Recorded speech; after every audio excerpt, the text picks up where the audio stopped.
నమస్తే welcome to our channel. నేను మిషాల్ని. మంత్రి నారా లోకేష్ బుక్ ఇప్పటికే ఆ బుక్ పేజీలో 3 పేజీలు అయ్యాయి. ఇక చాలా పేజీలు ఉన్నాయి. ఆ పేజీలో కొడాలి నాని పేరు వచ్చింది అని వైసీపీ వాళ్ళు ఆరోపణలు అయితే చేస్తున్నారు.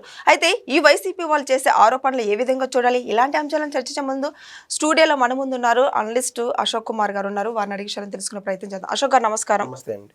వైసీపీ వాళ్ళు చేసిన ఆరోపణలు ఇప్పుడు రెడ్ బుక్ పేజీలో కొడాలి నాని పేరే ఉందని ఆరోపణలు చేస్తున్నారు. వైసీపీ వాళ్ళే చేస్తున్నారు. అసలు ఎందుకు చేస్తున్నారు? దీని మీద మీకు మీ స్పందన ఏంటి? దాంట్లో డౌట్ అక్కర్లేదు. ఒకవేళ రెడ్ బుక్ అంటున్నారు కదా, దాంట్లో కొడాలి నాని పేరు సుస్పష్టంగా రాసిన్నారు. అదేవిధంగా మాజీ మంత్రి అయినటువంటి ఆర్కే రోజా పేరు కూడా సుస్పష్టంగా రాసి అయితే ఉంది.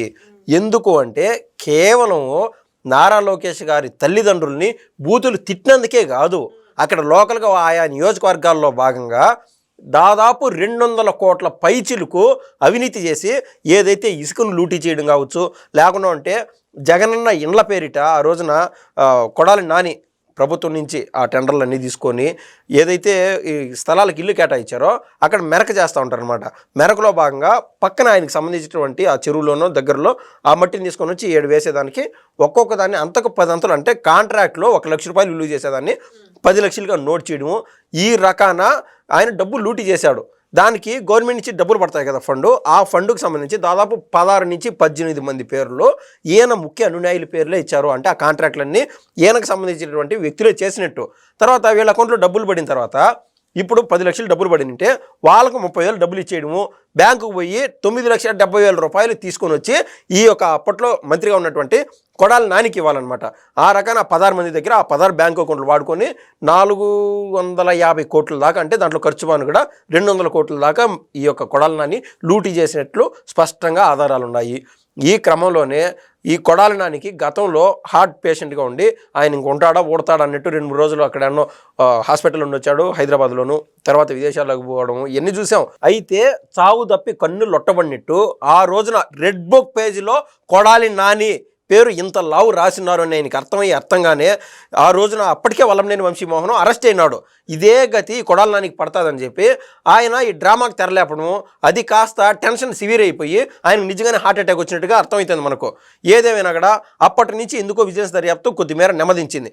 ఒక్కవేళ టీడీపీ కార్యకర్తలు కావచ్చు, జనసేన అట్టడుగు కార్యకర్తలు ఎవరైతే ఉంటారో గ్రౌండ్ లెవెల్లో ఉండేటువంటి వాళ్ళు ఎవరైనా కూడా వాళ్ళు ఏమనుకున్నారు, ఏమన్నా టీడీపీ వాళ్ళు జనసేన వాళ్ళు కలిసి వైసీపీ వాళ్ళతో కుమ్మకైనారనేటువంటి ఊహాగానాలు గుసగుసలు కూడా అనేక చోట్ల వినిపిస్తున్నాయి. మీరు నిజంగా నమ్ముతారా? ఒకవేళ కొడాలి నాని అనేటువంటి వ్యక్తికి వెసులుబాటు కల్పించాము, ఆయన ఏదో ఒక 100 కోట్లో ఒకవేళ 80 కోట్లో మనకి ఇచ్చాడు కదా, సొంత జోబీలోకి ఇచ్చాడు కదా అని చెప్పి ఒకవేళ నారా చంద్రబాబు నాయుడు గారు, నారా లోకేష్ గారు ఉదాసీనత వహిస్తారని చెప్పి ఎవరితోనూ ఉదాసీనత వహించినటువంటి ఈ వ్యక్తులు కొడాలంటే ఎట్లా కాంప్రమైజ్ అవుతారని మీరు అనుకుంటారు? అదంతా ఏం లేదు. ఆవుదాం ఆంధ్ర అనేటువంటి ఏదైతే ప్రోగ్రాం తీసుకొచ్చి దాదాపు 419 కోట్ల దాకా లూటీ చేశారో, అదే కాకుండా అంటే ఆ లూటీ అనేది ఓవరాల్గా అంటే జనరల్గా మనం ఏమంటామంటే ఒక సేల్స్ పైన ఎంతైతే మిగులుతుందో దాన్ని నెట్ ప్రాఫిట్ అంటారు. దాదాపు 119 కోట్ల పైన ఆర్కే రోజాతో పాటు ఎవరైతే అప్పట్లో హల్చల్ చేస్తూ ఉన్నాడో బైరెడ్డి సిద్ధార్థ రెడ్డి, వీళ్ళిద్దరు కలిసి లూటీ చేశారు. జగన్మోహన్ రెడ్డి గారు దాంట్లో అంతో ఇంతో అందించేట్టుగా మనకైతే అర్థమవుతుంది. ఈ రకంగా ఎవరైతే తప్పులు చేశారో వాళ్ళందరి పేర్లు రెడ్ బుక్లో రాసిన్నారు. ఇప్పుడు కొడాలి నాని వ్యవహారానికి వస్తే ఇంకా ఈయన అన్నాడు కదా మొన్న 6 నెలలు అయితే నేను మళ్ళీ యాక్టివ్ అయిపోతాను, అందరిపైన నేను విరుచుకుపడతాను, జగనన్నకు అండగా ఉంటాను, నేను ఒక బాణంలాగా దూసుకుపోయి ప్రతిపక్షాలపైన పడతాను అన్నాడు. నిజంగా ధైర్యవంతుడు ఇంతే. ఇన్నాళ్ళు ఆయన అన్నటువంటి మాటలు గతంలో వైసీపీ ప్రభుత్వం ఉన్నప్పుడు నోరు తెరిస్తే బూతులే కదా, ఇన్నాళ్ళు ఎందుకు అనలేకున్నాడు? అది ప్రభుత్వం అంటే, అది మంచి ప్రభుత్వం అంటే. ఎవరైనా అవాకులు చవాకులు పేలాలంటే సొంత టీడీపీ కార్యకర్తలకైనా భయం ఆ భయం పెట్టడానికి ఎవరైనా పెద్దన్న పాత్ర పోషించాలా. ఆ పెద్దన్న పాత్రే నారా చంద్రబాబు నాయుడు గారు పోషిస్తున్నారు మన రాష్ట్ర ప్రభుత్వంలో ముఖ్య సభ్యుడిగా, ఒక ముఖ్యమంత్రి హోదాలో. సరే, ఇప్పుడు వల్లంనేని పరిస్థితి ఏంటి మరి? సేమ్ ఇదే మాదిరి కొడాలి నాని గారికి ఏ పరిస్థితి అయితే దాపరించనుందో ఆల్రెడీ వల్లంనేని వంశీకి ఆ పరిస్థితి దాపరించింది. మొన్న టీడీపీ సీనియర్ నేత, టీడీపీ ఎమ్మెల్యే అయినటువంటి గోరంట్ల బుచ్చే చౌదరి గారు చెప్పినటువంటి మాటలు, అంటే అటువంటి పెద్దవాళ్ళు చెప్పినప్పుడు ఖచ్చితంగా పిల్లవాళ్ళు ఎవరైనా సరే వాళ్ళ అనుభవాల రీత్యా ఎన్ని వింటా ఉండాల్సి వస్తుంది.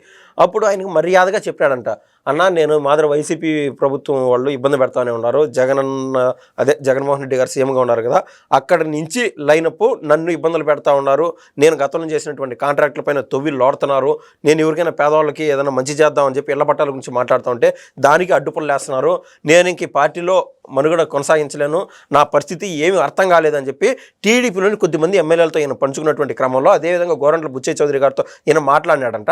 ఆ సందర్భంగా క్లారిటీగా చెప్పినారు ఏమని, ఈ కష్టాలు ఎప్పుడు ఒకే విధంగా ఉండవు, అంత పెద్ద రామాయణంలోనే రాముల వారికి సీతాదేవికి కూడా కష్టాలు తప్పలేదు, అక్కడనే 14 ఏళ్ళు 15 ఏళ్ళు పట్టిందంట, ఇదంతా మహా అంటే ఒక 4 ఏళ్ళు 3 ఏళ్ళలో మంచి ప్రభుత్వం వస్తుంది, మన ప్రభుత్వాన్ని మళ్ళీ నిలుపుకోగలుగుతాము, ఆ పసుపు జెండా చూసి ధైర్యంగా ముందుకు కొనసాగమంటే ఈయన దడుచుకొని ఎవరు వలంనేని వంశీమోహన్ పార్టీ మారిపోయినాడు, ఆ రోడ్ నుంచి పార్టీ మారిపోయినాడు. మనం అదే మాదిరి ఇప్పుడు తెలంగాణ వాళ్ళ ముఖ్యమంత్రి ఉన్నారు రేవంత్ రెడ్డి గారు, ఏమైంది ఆయన పార్టీ మారినప్పటి నుంచి ఈ రోజు వరకు నారా చంద్రబాబు నాయుడు గారి పేరు ఎత్తి ఒక్క బూతన తిట్టినటువంటి దాఖలాలు ఉన్నాయా? ఆయన సుస్పష్టంగా టీడీపీకి పూర్తి స్థాయిలో ఆపోజిట్గా ఉండేటువంటి కాంగ్రెస్లో జాయిన్ అయినాడు. వీళ్ళ విధి విధానాలకి అంత డిఫరెన్స్ ఉంటుంది. అయినా కూడా ఒక్కసారి కూడా ఆయన్ని ఒక మాట బూతులు తిడితే ఆయనకు ఒకవేళ సాఫ్ట్ కార్నర్ వస్తుందేమో.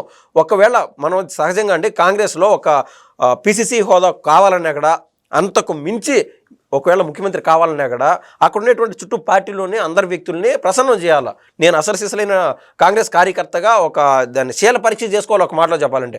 అటువంటిది కూడా దాటుకొని రావాలంటే ఆశామాషి పని కాదు. మేము 30 ఏళ్ళు 40 ఏళ్ళ నుంచి మా కుటుంబాలన్నీ కాంగ్రెస్లో ఉన్నాయని చెప్పేటువంటి ఉద్దండ పిండారు ఎంతోమంది ఉన్నారు కాంగ్రెస్లో.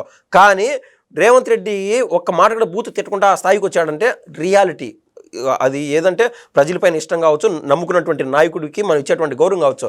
సో ఏదేమైనా కూడా వలంనేని వంశీమోహన్ కూడా పార్టీ మారి ఉతలకు వచ్చాడు. వెంటనే అసెంబ్లీ సాక్షిగా నారా లోకేష్ గారిని, ఆయన తల్లిని, అదేవిధంగా బయట సోషల్ మీడియాలో అయితే నారా లోకేష్ గారి సతీమణి గారిని, అదేవిధంగా వాళ్ళ తండ్రి అయినటువంటి ఇప్పుడు ముఖ్యమంత్రి నారా చంద్రబాబు నాయుడు గారిని ఎన్ని మాట్లాడినారో ఆ కథే ఇప్పుడు అనిపిస్తున్నారు కదా. నేను అంటాను ఏంటంటే, పంది బలిస్తే నంది ఎప్పటికీ కాదు.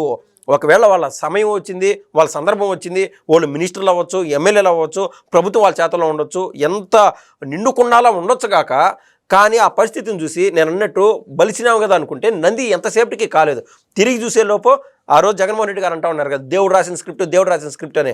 దేవుడు రాసిన స్క్రిప్ట్లో భాగంగానే వెంకటేశ్వర స్వామి 3 నామాలు ఉన్నటువంటి వెంకటేశ్వర స్వామి ఆ దేవుడికి పాపం చేశారు కాబట్టి వీళ్ళందరూ ఒక నామం తీసేసి ఇప్పటికైనా బుద్ధి తెచ్చుకుంటారని చెప్పి 2 నామాలైనా మిగిలిచ్చారు. ఇప్పటికీ వాళ్ళ యొక్క వాళ్ళు చేసేటువంటి తప్పులు ఎక్కడ మారలా, బెసకలా, తొనకలా అనమాట. అదే మధ్యకాలంలో వలంనేని వలంనేని వంశీ అరెస్ట్ ఎక్కడున్నాడు మీరు ఏ ఛానల్లో అయినా చూడండి, వెళ్ళిపోయానని చెప్తున్నారు. ఏ ఛానల్లో అయినా చూడండి స్థానికంగా వలంనేని వంశీమోహన్ యొక్క నియోజకవర్గం గన్నవరంలో అడిగి చూడండి, ఏడన్నా కనిపిస్తున్నాడని చెప్పి. సిగ్గు శరమన్నా ఉంటే నిజంగా ఇట్లా మాట్లాడడానికి కూడా బాధండి. మొన్న జనవరి 1 సందర్భంగా నారా లోకేష్ గారిని, అదేవిధంగా సిబిఎన్ గారిని వీళ్ళ ఫోటోలు వేసి కనబడట్లేదు అని చెప్పి సాక్షిలో రాయడము. మీ మాజీ ఎమ్మెల్యే అడిగినాడు, అసలు గన్నవరం నియోజకవర్గం ఇన్ఛార్జ్ ఎక్కడ పోయినారు, అసలు అంతెందుకు వాళ్ళ అధినేత అయినటువంటి జగన్మోహన్ రెడ్డి గారు ఎక్కడున్నారు? ఆంధ్ర రాష్ట్రంలో కనబట్టలేదు. ఒక నియోజకవర్గం పులివెందులలో కాదు కదా, ఆయన పులివెందులకు మరీ ముఖ్యంగా అక్కడ కూడా కాదు కదా, పక్క రాష్ట్రంలోకి పోయి కర్ణాటకలోకి పోయి తలదాచుకుంటా ఉన్నాడు. దాన్ని ఏమంటారు, మీరు కనబట్టలేదని చెప్పి. అంటే ఇవన్నీ basic silly things, very silly things. ఒకవేళ ఇన్ని రోజులు ఒక్కసారి టీడీపీ వాళ్ళు జనసేన వాళ్ళు రాయలేదు మాకు ఈ ముఖ్యమంత్రి కనబడట్లేదు అని చెప్పి, ఆయన నైజం అదే కదా అని వదిలేశారు. వీళ్ళ టైం బ్యాడ్, ఒక 3 రోజులు 4 రోజులు కనబడకుండా ఉంటే నిజంగానే కనబడట్లేదు అని చెప్పి వీళ్ళు తండ్రి కొడుకుల పైన ఇద్దరి పైన వైసీపీ వాళ్ళు ట్రోలింగ్ చేస్తూ ఉన్నారు. ఇది సదా మామూలే, సేదా మామూలే. థ్యాంక్ యూ, ధన్యవాదాలండి.